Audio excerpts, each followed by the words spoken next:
예, 안녕하세요. 귀로 듣는 역사 이야기 이기환의 흔적의 역사 79회입니다. 예, 안녕하십니까. 오늘 이마영 기자가 잠깐 자리를 비워야 될 것 같은데요. 또 아들을 또 낳으러 가야 돼서. 네, 출산 휴가에 들어갑니다. 아들 또 둘이나 저는 딸만 둘이어서 참 상대도 한 명씩 박탈감. 바꿀까요? 저는 됐어요. 왜냐하면 이미 다 키워놨기 때문에 다시 또 어린이를 키운다는 건 상상이 안 가요. 아유, 그 얼마나 20년 동안 키우고 이제 그러는데 그 얼마나. 네, 또 아들이잖아요. 또. 아들들 저 감당 못해요. 어쨌든 네. 애를 좀 잘 낳았고 네. 잘 좀 몸도 좀 잘 보살피고 와야 될 것 같으네요. 네, 네, 그래서 건강하게 잘 낳고 돌아오겠습니다. 얼마 뒤에 오시죠? 아직 확정은 안 했는데 한 1년 걸리지 않을까요? 1년이나. 그렇죠. 저기 때문에 또 애도 낳아야 되고 또 이제 나름 또 몸들이 키워야 해야 되니까요. 되니까 그 남편 보고 좀 같이 좀 네. 도와줘야 되겠네요. 돕는 게 아니라 같이 하는 겁니다. 네, 맞습니다. 그렇죠.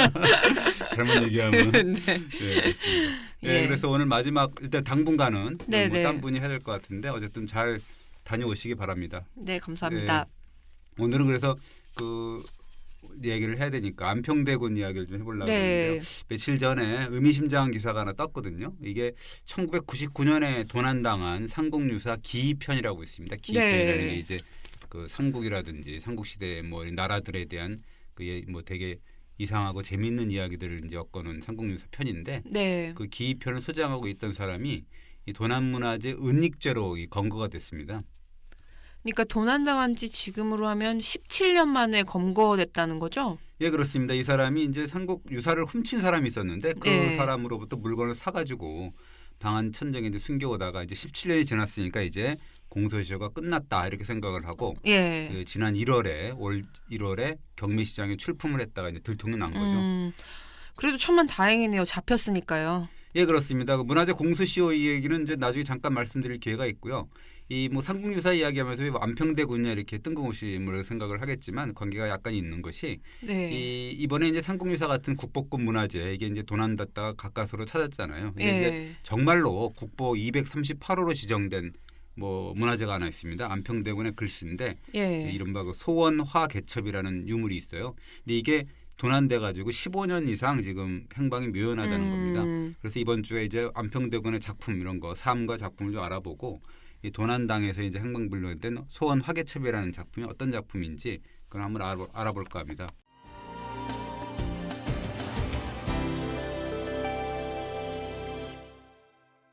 그 안평대군은 세종대왕의 아들이잖아요. 예, 사실 우리가 역사적으로 보면 이 세종대왕 아들 이렇게 하면 아버지 닮아가지고 하나같이 이게 뛰어났다 이렇게 할 수가 있습니다. 이 세종대왕 같은 경우는 부인은 소원왕후 사이에서 문종, 수양대군, 안평대군, 이명대군, 광평대군, 금성대군, 평원대군, 그다음에 영흥대군 이런 8왕자를 뒀거든요. 그러니까 그 중에 이제 1, 2, 3번째, 그러니까 문종, 수양대군, 안평대군 이 사람이 이제 특별히 유독 이제 도드라졌다 이렇게 볼 수가 있습니다. 문종이나 수양대군 나중에 세조가 되죠. 네. 그러니까 임금이 됐으니까 그렇지만 안평대군은 어느 정도로 뛰어난 인물이었어요? 자료에서 좀 보긴 한 것 같은데요.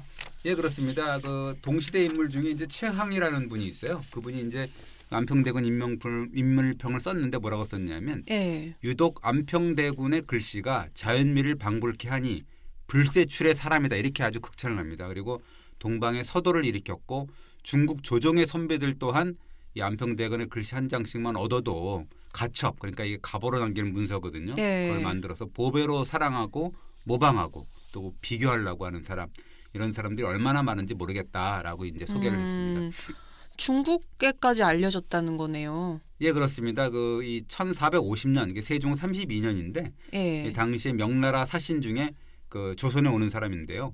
예겸, 사마순 이런 분이 있습니다. 두 사람이 있는데 조선을 방문했을 때 안평대군이 쓴 현판의 두 글자를 보고서 감탄사를 연발했다 그러는 거거든요. 그래서 이 글씨는 정말 보통 글씨가 아니다. 이 사람 한번 만나보고 싶다라고 하니까 이제 세종 임금이 안평대군을 불렀다 그러죠. 아들이니까. 그래서 불러서 이제 글씨를 써보니까 중국 사신들이 안평대군의 글씨 흠뻑 빠져가지고 지금 중국에는 진학사라는 사람이 하나 있다. 근데 그 사람이 글씨를 잘 써갖고 유명한데 여기에 이 안평대군을 비교한다면 한참 미치지 못한다라고 아주 극찬을 했다 그래요. 그러니까 예경 같은 중국 사신이 안평대군을 중국에 알린 거네요. 예, 그렇습니다. 예겸이라는 사람이 이제 공손하게 안평대군의 글씨를 받아갔을 거 아니에요. 근데 그 예. 글씨를 본 중국 황제도 아주 극구 칭찬을 했다는 거죠. 그래서 굉장히 얼마나 유명했냐라는 걸 이제 알려준 반증이 있는데 조선 사람들이 중국에 가갖고 이제 중국 사람들한테 여기 그 중국인 중에서 이제 좋은 글씨를 어떻게 구할 수 있냐라고 물으면 네. 중국 사람들이 이렇게 대답을 했다 그래요. 아니 당신네 나라에 제일 가는 사람이 있는데 안평대군을 얘기를 하는 거죠. 안평대군인데 뭐 때문에 여기까지 와갖고 뭐 글씨를 사려 하냐 이렇게 뭐 핀잔을 줬다 그래요. 그러니까 안평대군은 조선시대 한류를 일으킨 사람이군요. 예, 그렇다고 봐야 됩니다. 이런 예. 일도 있었는데요. 중국을 방문한 조선인들 가운데 이제 어찌어찌 해갖고 중국의 유명한 글씨를 이제 구입을 해서 네. 조선으로 들어오는 일이 이제 심심치 않게 있었는데 그 대부분이 안평대군의 글씨였던 거죠. 그걸 모르고 이제 갖고 와서 예. 그러니까 이제 그걸 보여주면 안평대군은 중국 방문한 조선인들이 자사온 글씨가 자기 걸 알았을 거 아니에요. 그러니까 예, 이제 예. 매우 만족스럽게 여기면서 이제 기뻐했다 이렇게 얘기를 하는 거죠. 그렇게 그 머나먼 중국까지 가가지고 애써서 사왔다는 서예 작품이 다름 아닌 자기 거라고 하면 얼마나 흐뭇했겠어요. 뭐 저도 그랬을 것 같은데요. 중국에서 누가 책을 사왔는데 이기환 기자 그 책이라 그러면 얼마나 흐뭇했겠습니까? 네. 그래서 안평대군 글씨를 두고 우리가 이제 흔히 송설체라고 하는데요. 예. 이 송설체가 누구냐면 이제 원나라 시대 서예가인데 조맹부라는 사람이 있습니다. 그 호가 송설도인이라 해서 이제 송설체라고 하는데 네. 이 조맹부라는 사람은 왕이지 아주 글씨로 유명한 사람 있잖아요. 그렇죠. 예. 왕이지 글씨의 전통적인 어떤 서법, 그다음에 이제 그런 전통, 뭐 이것이 이제 당나라 중엽 이후에 황폐화했다 이런 식으로 이제 하면서 개탄하면서 네. 복고주의를 좀 표방을 하는 거죠. 그러니까 안평대군은 이 조맹부의 필법을 바탕으로 해서 정말로 호미한 필력이 네. 대단했고, 그다음에 늠름한 기운이 나라 움직일 튼 보물이다라는 극찬을 받았다 그럽니다. 근데 안평대군은 천생 예술가였다면서요? 예, 뭐 우리가 뭐 한마디로 어떻게 규정할 수 없을 만큼 어떤 팔방미인이었다고 그렇겠습니다. 연려실 기술을 보면 안평대군이 이제 본명이 이용이거든요. 네. 왜 뭐 외자라는 건 지난번에 한번 설명을 했던 것 같고요. 이용의 일상을 이제 되게 자세하게 설명을 하고 있는데 안평대군은 특히 시와 문장에 능했다. 예. 서법이 기이하고 뛰어났다. 그다음에 이제 천하의 제일이었다. 그리고 그림을 잘 그리고 거문고와 비파를 잘 탔다. 그리고 성품이 호방하고 옛것을 좋아했고 좋은 경치를 찾아서 자문 밖에 무의정사라는 정자를 세우고 용산 부근의 한강인데 그 남호 거기에 네. 담담정을 지었다. 그러면서 이제 만권의 서적을 쌓아놓고 문사들을 불러 모았다. 뭐 이런 식의 어떤 표현이 있습니다. 아니 뭐 못하는 게 없으신 분이신데요. 예, 그렇습니다. 예. 뭐 지금으로 따지면 굉장히 좀 천재일 예. 수도 있고 아주 풍요객일 수도 있고 그런 건데 이 중요한 게 이제 뭐냐면 안평대군의 주변에 굉장히 글귀나 쓰고 뭐 네. 짓는다 이런 사람들이 이제 구름처럼 모여들었다는 건데요. 안평대군 역시 이름난 문인 제사들 다 이제 휴야에 두려고 애를 썼는데요. 네. 이 뭐라고 나오냐면 문사들이 모여서 달빛 아래 배를 띄워놓고 시를 짓고 바둑이나 장기를 두고 음악 소리가 끊이지 않았다 이렇게 얘기하고 술을 진탕 마시고 취해서 우스갯소리를 했고 예. 그다음에 한때 이름 있는 선비와 모두 사귀었다 이렇게 얘기하고 물의 배와 자빈들도 많이 따랐다 그러고 바둑판과 바둑알 이런 것들도 모두 옥으로 만들었고 바둑알에 도금까지 했다는 건데요. 그래서 비단 위에 진서, 초서, 행서를 휘갈려 쓰고 그다음에 그걸 요구하는 사람이 있으면 곧장 내줬다 이렇게 얘기가 나옵니다. 근데 왕자 신분으로 이제 사람이 꼬인다, 사람들이 이제 옆에 많이 모인다는 건 어쩐지 좀 불길한 느낌이 드는데요. 예, 그렇습니다. 왕자가 특히 왜냐하면 왕자라는 거는 왕의 신분이 될 수가 있는 가능성이 있는 그쵸, 사람이기 때문에 예. 굉장히 위험한 거죠. 사람들이 꼬이고 그다음에 또 본인이 사람을 불러 모으는 일은 상당히 되게 위험한 일이거든요. 그리고 당대 세상의 모든 이 문사들이 안평의 품에 갔다. 이거는 사실은 이 야심으로 가득 찬 둘째 형이 있잖아요. 수양대군으로 네. 보기에는 아주 눈엣 가시가 되는 거죠. 그래서 당시에 그 수양대군의 책사라고 뭐 얘기하죠. 우리가 한명회 예. 말을 이제 되게 살펴보면 그 사정을 파악할 수가 있습니다. 영화에 많이 나오는 그 한명회. 네. 한명회는 그 수양대군의 꾀주머니라고 불렸잖아요. 예, 뭐 칠삭동이라 해서 뭐 7달 만에 태어났다 이렇게 네. 나오는데 그 당시 기록들을 보면 사정을 이렇게 설명을 합니다. 뭐라고 나오냐면 세종 이후에 태평성대를 구가하니까 문장을 잘하고 의리에 찬 그런 선비들이 조정에 깔렸다는 거죠. 그러니까 네. 세종시대 때 굉장히 뭐 이 문인이 굉장히 많았다는 얘기죠. 네. 그래서 여러 왕자들이 다투어 문객들을 초청하고 맞이했는데 이 특히나 온 문인 제사들이 안평대군의 휘하에 몰려들었다 이렇게 나옵니다. 근데 문제는 수양대군의 주변에는 인재가 거의 없었다는 거거든요. 예. 그래서 이제 한명회가 은밀하게 수양대군을 찾아가서 이렇게 얘기를 합니다. 다 필요 없어요. 이 세상이 어지러워지면 문인들 같은 사람들은 글이나 쓰는 사람들은 필요가 없습니다. 네. 그냥 나으리는 그러니까 수양대군이죠. 나으리는 문인보다는 무사들과 결탁해서 세력을 쌓아서 나중은 후위를 도모하십시오라고 이제 얘기를 합니다. 그러니까 한명회는 쿠데타 같은 변란을 일으킬 때는 글 읽는 문관들은 필요 없다. 그러니까 무사들을 키우라 이런 말이죠. 예, 그렇습니다. 그래서 수양대군이 한명의 그 모책을 듣고서요. 예. 그대로 따라하거든요. 그래서 이제 그 나중에 1453년에 계의정난을 일으키잖아요. 네. 안평대군이 황보인, 김종서 막 이렇게 결탁을 해갖고 그 단종 어린 임금이잖아요. 11살 때 등극을 했던 임금이거든요. 조카죠. 그러니까 단종을 몰아내고 집권할 음모를 하고 있다. 그래서 그걸 저지한다라는 명분으로 수양대군이 그쵸. 변란을 네. 일으키는 거죠. 네. 그것이 이제 계의정난입니다. 근데 안평대군의 죄라면 주변에 사람을 많이 모은 것이라고 할 수 있겠네요. 예, 그렇습니다. 안평대군 지정에서 억울했겠지만은요, 어쩔 수 없는 거죠. 뭐 강화도로 유배가 됐고요. 8일 만에 뭐 안 죽일라 그래도 옆에서 뭐 잠재적인 적이니까 예. 죽여라 그랬을 거 아니에요. 그래서 사약을 받고 결국 8일 만에 죽는데 이 당시 안평대군이 나이가 36살이니까 정말로 요절했다 볼 수가 있는 거죠. 너무 어린 나이에 저보다 한 살 많네요. 네, 그런가요? 근데 안평대군의 주변으로 몰려들던 그런 문인 제사들은 다 어떻게 됐어요? 뭐 안평대군 연루돼 갖고 떼죽음을 당했거나 해도 뭐 쫓겨났거나 네. 뭐 굉장히 뭐 또 뭐 귀향을 갔거나 그랬겠죠. 그 중에 이제 살아남은 사람들 같은 경우 어떻게 하면 이제 안평대군의 색깔을 지우나 하고 전전긍긍하고 그랬다 그럽니다. 참 세상 인심이 그렇게 바뀌는 거겠죠. 예, 뭐 당연한 거죠. 네. 어쨌든 살아야 되니까요, 산 사람은. 그리고 네. 안평대군 패거리로 지목되면 뭐 다 가문이 문 닫을 판이잖아요. 근데 각종 문헌들을 보면 안평대군의 부름을 피해서 계유정난이 연자를 피했다 이런 이야기들이 많다면서요. 예, 무슨 전설처럼 인구에 회자되는 이야기들이 많이 나오더라고요. 그러니까 가장 웃지 못할 이야기가 하나 있는데요. 예. 그러니까 우리가 잘 아는 화가 안견 이야기입니다. 안견이면 그 안평대군이 꿨던 그 무릉도원 꿈을 그림으로 그려가지고 몽유도원도라는 그림을 그린 사람이죠. 유명한 사람이죠. 네. 그러니까 이 내용이 뭐냐면 조선 중후기 문인데 윤슈라는 분이 남긴 네. 백호전수에 아주 기막힌 사연이 나오는데 사실 안견이 안평대군이 사람 자꾸 모으고 수양대군이 이렇게 곁눈질하고 있다는 걸 알고 네. 이분이 굉장히 위험한 지금 상황에 빠져 있구나라는 걸 이제 간파하면서 되도록 이제 멀리하려고 그랬다는 거예요. 근데 네. 기회를 잡지 못했다 그럽니다. 왜냐하면 안평대군이 이제 안견을 좀처럼 놓아주지 않았다 이렇게 되는 거거든요. 그 안평대군이 안견을 무지하게 아꼈나 봐요. 뭐 요즘 브로맨스라는 말이 있잖아요. 요즘에 태양의 후예 보면 송진규와 진구가 네네. 뭐 브로맨스라고 하는데 네. 아주 거의 굉장히 친하고 뭐 어떻게 보면 연인 사이 같기도 하고 친구처럼 이렇게 그렇죠. 뭐 그런 건데 네. 근데 이제 안견은 좀 안 그랬던 것 같아요. 안평대군 그렇게 생각을 했었는데 어느 날 안평대군이 북경에서 사온 용매무기라고 아주 굉장히 좋은 예. 먹을 안견한테 이렇게 주고서 그럼 먹을 갈아서 한번 그림을 한번 그려보라라고 얘기를 했다 그럽니다. 그러면서 잠깐 자리를 비우고 돌아왔는데 그 사이에 먹이 사라졌다는 거예요. 귀신이 고칼 노릇이네요. 그러니까 이제 안평대군은 화가 났을 거 아니에요. 이거 어떤 놈이 가져갔냐 이렇게 네. 됐을 거고 벌컥 화를 내고 누가 그랬냐 이렇게 얘기를 했겠죠. 호통을 치니까 집안 사람들이 전전긍긍을 하는 거죠. 그러니까 자꾸 집안 사람들이 안견을 자꾸 곁눈질을 하면서 힐끔거렸다는 거죠. 그러니까 어떻게 보면 안견이 의심스럽다라고 이제 눈짓을 이제 안평대군한테 해준 거죠. 근데 설마 안견이 그랬을까요? 이 설마가 사람 잡은 거죠. 그러니까 안견이 일어나서 소매를 떨치면서 변명을 하는 도중에 네. 소매 안에서 먹이 떨어졌다는 거죠. 그거는 뭐냐면 안견이 훔쳤다는 거잖아요.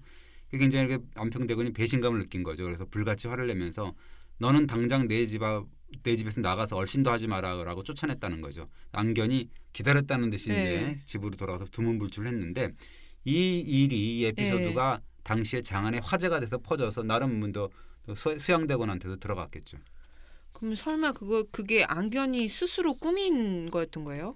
뭐 그렇다고 봐야죠. 안평대군 뭐 피해야 되는데 놔주질 않으니까 거짓 누명을 써서라도 도망가야 되겠다 이렇게 이제 했다는 게 이제 윤유의 백호전서에 나오는 말이죠. 그것이 뭐 진짜인지 아닌지야 뭐 진짜 안 살아봤으니까 모르지만 어쨌든 덕분에 안견은 목숨을 보존할 수 있었다 이렇게 나오는 거죠. 뭐 안견으로서는 생사를 건 도박이었겠지만 좀 씁쓸하네요. 뭐 그러나 어쩌겠습니까? 안견한테 돌을 던질 수는 없죠. 뭐 안견뿐만 아니고 당시에 그 안평대군 초청에 응하지 않아가지고 목숨을 보존한 사람들이 제법 있거든요. 또 누구예요? 그 당시에 안지 뭐 이런 성간 이런 사람이 있어요. 그러니까 예. 안평대군 같은 경우 이제 그 당시 명망가였다는 안지라는 사람을 또 휘하에 두려고 편지 보내고 예. 뭐 병풍 족자 이런 거에 글씨를 써가지고 나름 또 뇌물공세, 선물공세까지 했다는 거죠.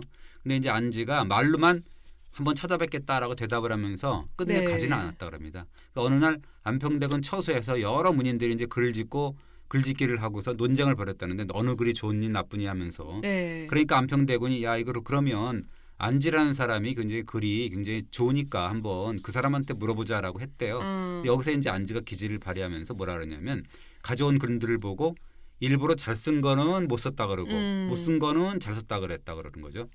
그러니까 안평대군의 눈밖에 나려고 그랬던 거죠. 뭐 그렇습니다. 그래서 모든 선비들이 이제 안지를 비웃으면서 그 늙은이가 나이가 많아서 이제 노망이 들었나 보네요. 그러면서 이제 이제는 대군께서 가르침을 받을 필요가 없다. 그 노인네한테 그럴 필요가 없다라고 얘기를 했다는 거죠. 그래서 이제 안평대군도 그 말을 듣고서 안지를 이제 구하기를 포기했다 이렇게 나옵니다.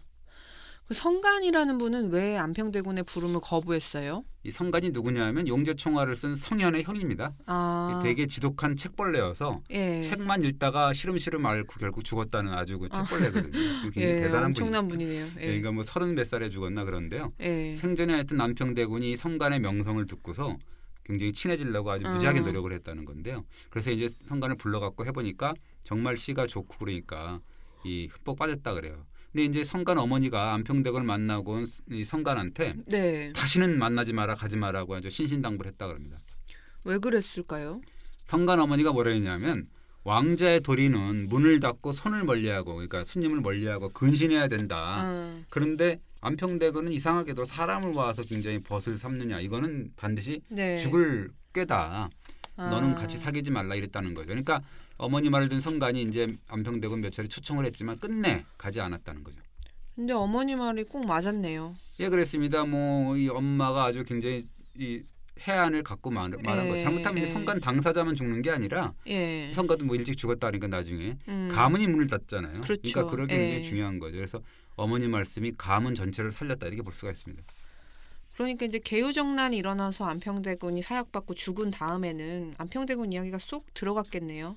예, 그렇습니다. 안평대군이 죽은 지 294년, 뭐 300년 가까이 지나고 나서 네. 그러니까 영조 때인데 1747년에 이제 관작을 비로소 회복을 하게 되는데 중요한 건 뭐냐면 안평대군의 작품들이 네. 죽고 나서도 조선시대 내내 지금으로 치면 국보급 유물로 대접을 받았다는 겁니다.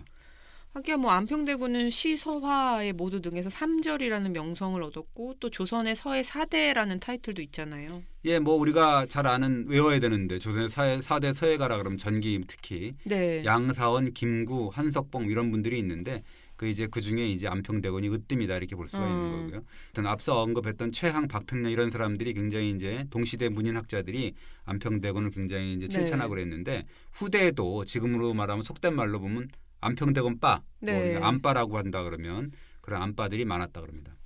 안빠. 그 대표적인 안빠라면 누구가 있을까요? 예, 조선 중기의 학자라는 미수 허먹이라는 되게 유명한 학자가 있는데 그 허먹이라는 분은 안평대군의 글씨는 그 변화무쌍함이 신의 경지다 이렇게 얘기를 하고 정두경이라는 사람은 명필의 족보를 보면 첫 번째가 김생이고 우리가 잘 아는 김생은 통일신라 시대 명필이잖아요. 네. 그다음에 고려 시대에는 이암이라는 사람이 있었다. 그리고 그 세 번째 그러니까 내려오는 세 번째는 결국 안평대군 이용이다라고 아주 칭찬합니다.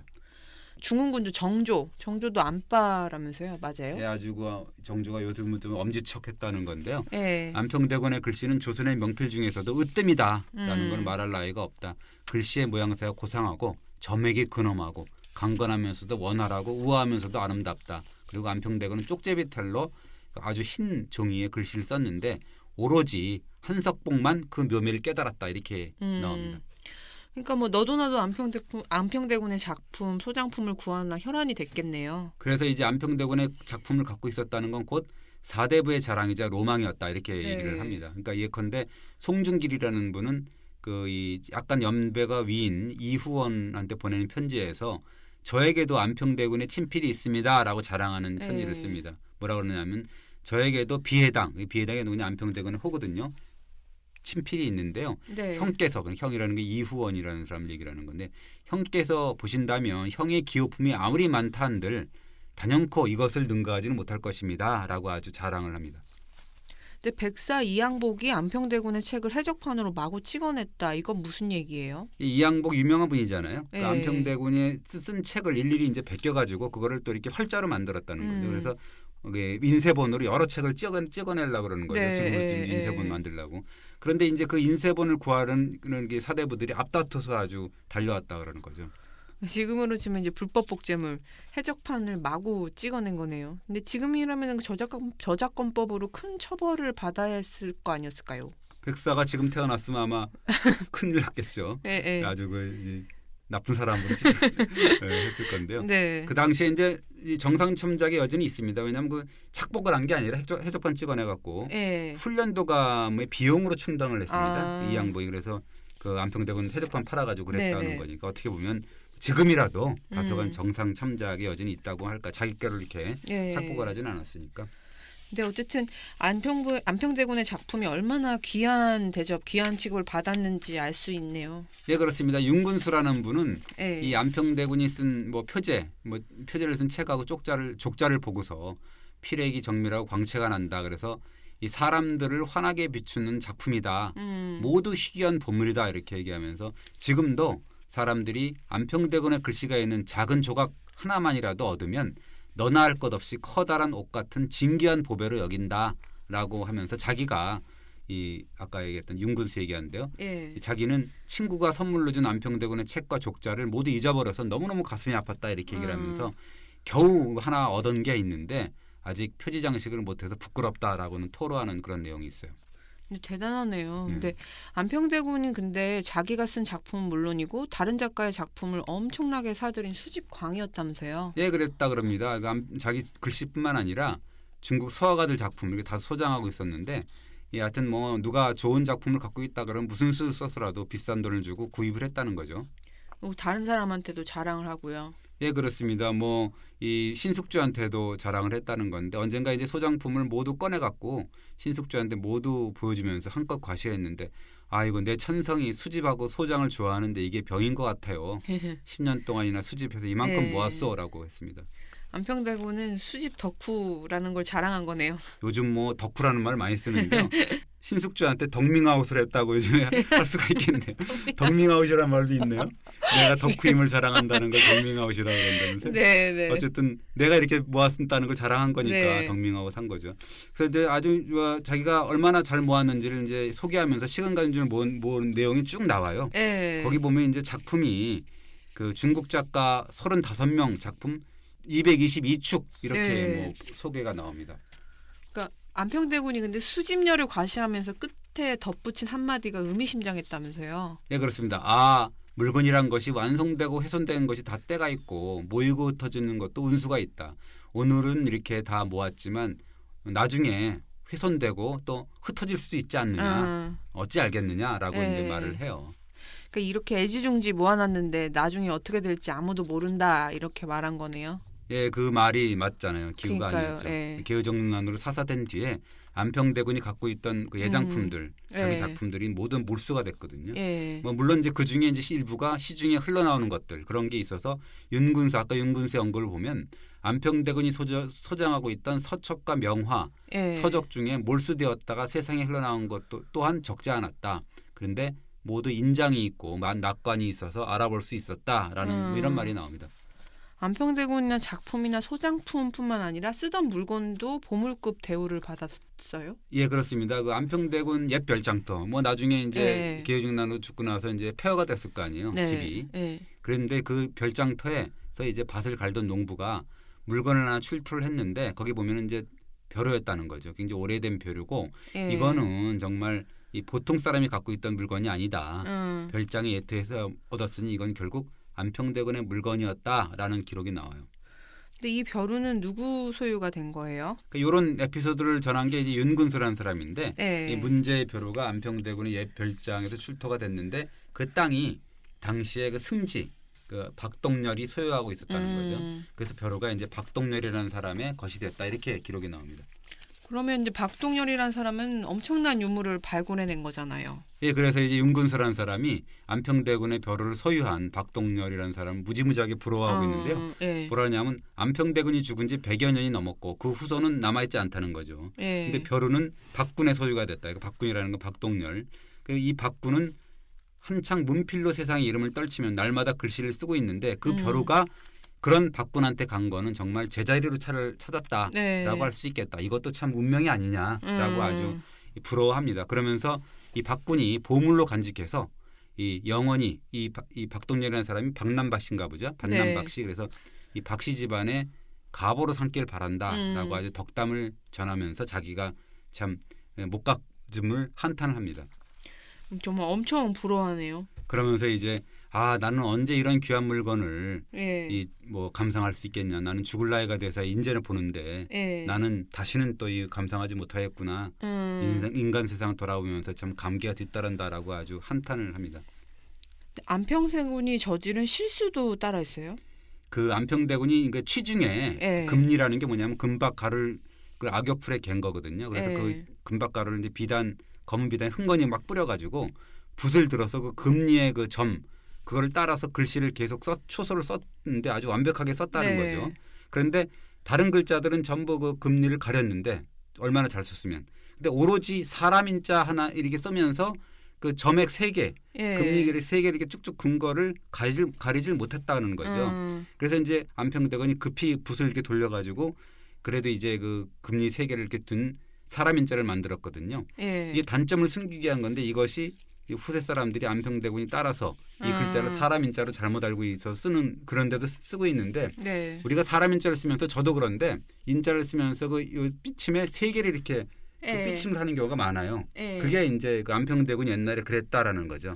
그것이 이제 뭐 여태까지 오면서 그게 진짜 글이다라고 생각을 하면서 썼다는 거죠. 어떻게 보면 이제 그 실수인데도 그거를 그 진짜인 줄 알고 따라했다. 이런 그 정도로 아주 유명했다 그럽니다. 정말 대단하네요. 안평대군의 작품, 소장품, 그의 채취가 묻은 물건, 또 심지어 실수까지 국보급 유물로 이렇게 자취로 전해진 건데요. 근데 지금 안평대군의 진짜 필적과 유품은 얼마나 남아 있어요? 거의 없습니다. 우리가 잘 아는 몽유도 원도의 발문 그게 하나 있고요. 그다음에 그건 이제 일본 천리대 우리가 이제 발음은 델리라고 하는데 거기 중앙도서관에 있는 게 유명한 게 하나 있고 국내에 남아 있는 안평대군의 진필은 아까 처음에 소개했던 소원 화개첩 정도를 꼽을 수가 있는 거죠. 소원 화개첩은 어떤 유물이에요? 소원 화개첩은 당나라 시인 이상은이라는 사람이 있는데 그 봉시라는 시가 있습니다. 그걸 필사한 내용인데요. 말미에 비해당이라는 안평대군의 호 그다음에 낙관이죠. 그 호의 낙관하고 도장이 찍혀 있는데 굉장히 작아요. A4 용지보다 작은 글씨 크기인데 쉬운 6자가 들어있고 그런데 작은 소품인데 1987년에 국보로 지정이 됐는데요. 이게 이제 안평대군의 정형이 분명하고 또 낙관과 도장이 찍혀 있다. 그리고 진적이 확실하니까. 그리고 그거는 국내에 남아있는 안평대군의 유일한 작품이다라는 평가를 받았기 때문에 그래서 국보 238호로 지정됐습니다. 근데 언론 보도 보면 이 소원화개첩마저 행방불명이라고 하던데 그게 무슨 뜻이에요? 안평대군의 작품 중에 아까 얘기했듯이 국내 유일한 전적, 진적이라고 하는데요. 이것이 15년 전 2001년에 소장자 집에서 이제 도난을 당했거든요. 근데 그것이 지금까지 오리무중입니다. 어디로 갔을까요? 근데 국내 어딘가 있으면 그나마 다행일 텐데. 그렇죠. 그러니까 어디라도 있으면 다행인데 경찰이 이제 5년 전, 6년 전이죠. 2010년에 그 소원 화개첩을 비롯해서 이제 도난문화재 29점을 인터폴에 국제 수배를 했는데요. 이 세상이 다 아는 국보니까 해외로 반출될 가능성이 크다 이렇게 보는 거죠. 그러면 도난문화재 관리가 잘 안 되네요. 국보가 사라졌는데 속수무책인 거잖아요. 그래서 이제 문화재 도굴범, 절도범 이런 공소시효를 아예 그냥 없애야 된다 이런 소리가 나오는 거죠. 지금은 어때요? 도굴범, 절도범은 공소시효가 10년이거든요. 그러니까 어떻게 보면 10년만 꽁꽁 숨겨놓고 있다가 이제 시효를 넘겨가지고 세탁을 거쳐서 팔면 최소한 절도, 도굴범은 처벌받지 않게 되는 거죠. 근데 문화재 사범에 대해서는 뭐 공소시효를 없애면 된다 뭐 이런 의견이 있을 텐데요. 근데 이제 법무 같은 경우는 법무부에서는 법의 형평성을 이제 논하는 거죠. 왜냐하면 사람을 죽여도 공소시효가 있는데 문화재 사범의 공소시효를 없애는 건 좀 심한 거 아니냐 뭐 이렇게 얘기를 하는 거죠. 근데 이렇게 헷갈리는데 요즘 살인죄에 대한 공소시효는 없어지지 않았어요? 약간 헷갈려요. 이런 게 있습니다. 근데 사형죄에 해당되는 살인죄, 그러니까 극형이죠. 극형에 해당되는 범죄에만 공소시효가 없어요. 나머지 이제 좀 그러니까 살인죄라도 조금 사형죄가 아니면 공소시효는 있다 그럽니다. 그러니까 뭐 사람을 죽인 것도 아닌데 공소시효를 없애는 건 너무하다 뭐 이렇게 볼 수도 있지만 문화재는 좀 다른 분야가 아닐까 이런 생각도 드네요. 예, 그렇습니다. 문화재 같은 경우는 한번 훼손하거나 사라지면 그냥 끝이잖아요. 그러니까 지금 소원하개첩도 그래서 안 나오는 건데 어떻게 보면 문화유산이라는 건 사실 옛사람들의 정신유산이니까 이게 몸을 죽이거나 그래 살인은 아니지만 정신을 죽이는 정신살인이지 않습니까? 그리고 그거는 나올 수가 없으면 없어지면 끝이기 때문에 그렇게요. 어떻게 보면 이 사형죄에 해당되는 살인죄라고도 우리가 정신살인죄라고도 볼 수가 있는 거죠.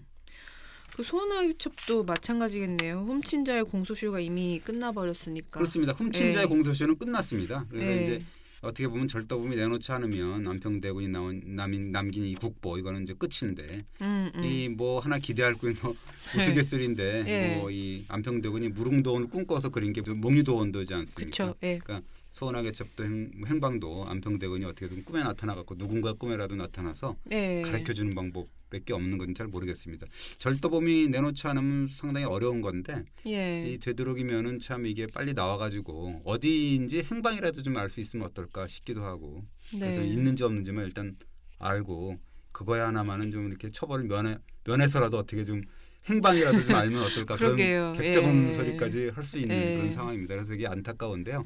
어딘가에 있기를 바라면서 언젠가 나오기를 바라면서 오늘 이번 주 주제를 마치겠습니다. 감사합니다. 예, 감사합니다. 그리고 이마영 기자도 잘 몸조리 잘 하십시오. 예, 그동안 정말 감사했습니다. 곧 돌아오겠습니다. 그렇습니다. 1년 뒤에 다시 돌아오십시오. 네, 감사합니다. 예.